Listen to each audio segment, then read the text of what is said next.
Okay, so today we're going deep on a case that I think a lot of people probably remember, even though it was back in the 90s. Yeah. The Menendez brothers. That's a big one. Yeah. And you guys sent in some really interesting articles about a potential resentencing. Right. So we're going to break down what's going on now. Absolutely. And just to remind everyone the basics here. Okay. On August 20, 1989, Lyle and Erik Menendez killed their parents, Jose and Kitty Menendez, in their Beverly Hills mansion. Right. A very well-known case, for sure. And their defense at the time was years of sexual abuse from their father. Yeah, a claim that sparked a lot of debate across the country, really, about abuse and, And the impact of that. Exactly. Fast forward to today, and the brothers are serving life without parole. Right. But there's a twist. Okay. The LA District Attorney, George Gascón, is now saying that he's open to the possibility of resentencing.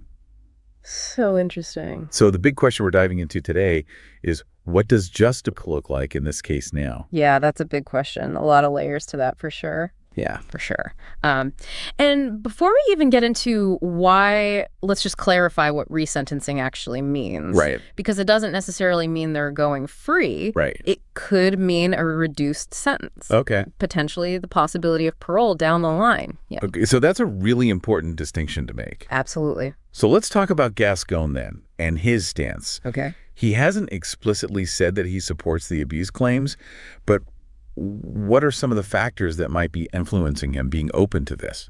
Well, he's probably considering their ages at the time. Right. They were young. They were young, 18 and 21. Yeah. And the fact that, the way we think about sentencing, and especially for young offenders, has evolved so much since the 90s. Yeah, that's a good point. There's a greater understanding of the possibility of rehabilitation, too. Right. So all of that is probably factoring in. You said evolving perspectives, and that makes me think of something else. Okay. So the legal side of things, as far as seeing abuse as a mitigating factor in a case, has also changed since the 90s, hasn't it? It really has. One of the big changes has been in understanding battered person syndrome. Right. Recognizing the psychological effects of abuse that happens over a long period of time. Right. And how that can impact someone's actions. Yeah. And there's also been so much more research on childhood trauma and brain development and how that impacts decision making. Right. So back in the 90s, these ideas weren't as accepted or understood by the courts. Right. But, a jury today, with all of this scientific and psychological understanding, might see the brothers' actions in a completely different light. That's really interesting. Yeah. I hadn't thought about it like that before. It's an important thing to consider. So let's talk about the family's perspective. Okay. Because almost 24 relatives are advocating for resentencing Wow.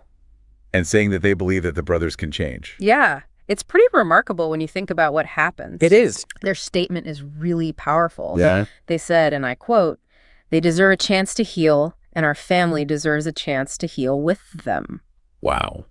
So, it really brings in this emotional and personal aspect. Yeah, for sure. That goes way beyond just the legal arguments. Right. So then it makes you wonder, can healing and reconciliation even be possible in a case that's this tragic? It's a huge question. Yeah, it really is. And we also have to think about pop culture. Right. Because, recently we've had that Netflix documentary, The Menendez Brothers, and that drama series, Monsters. Yeah.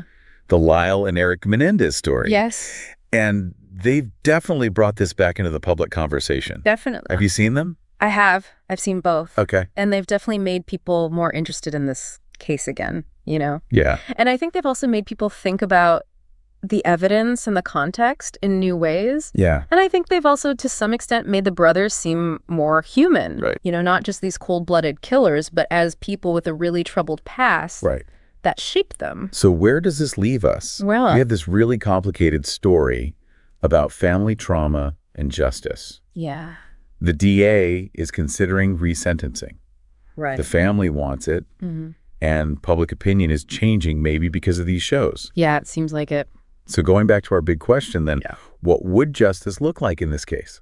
It's a really tough one with no easy answers. Right. But here's something to think about. If the brothers are resentenced, is that about punishment or is it about rehabilitation? Could it be both? Yeah. And what would true accountability even look like in this situation? Right. Is it possible to acknowledge how serious their crime was, but also recognize how complicated their past was? Yeah. These are really difficult questions that the justice system, and honestly, all of us as a society, have to consider. Yeah, that's a lot to think about for sure, but really important stuff to consider. So we definitely want to encourage everyone to keep digging into this case. Yeah, there's so much there. Yeah. Use those sources that you sent us Yeah, they're really interesting. because everyone's perspective on this matters. Definitely. So thanks for joining us on this deep dive. Yeah, this was a good one.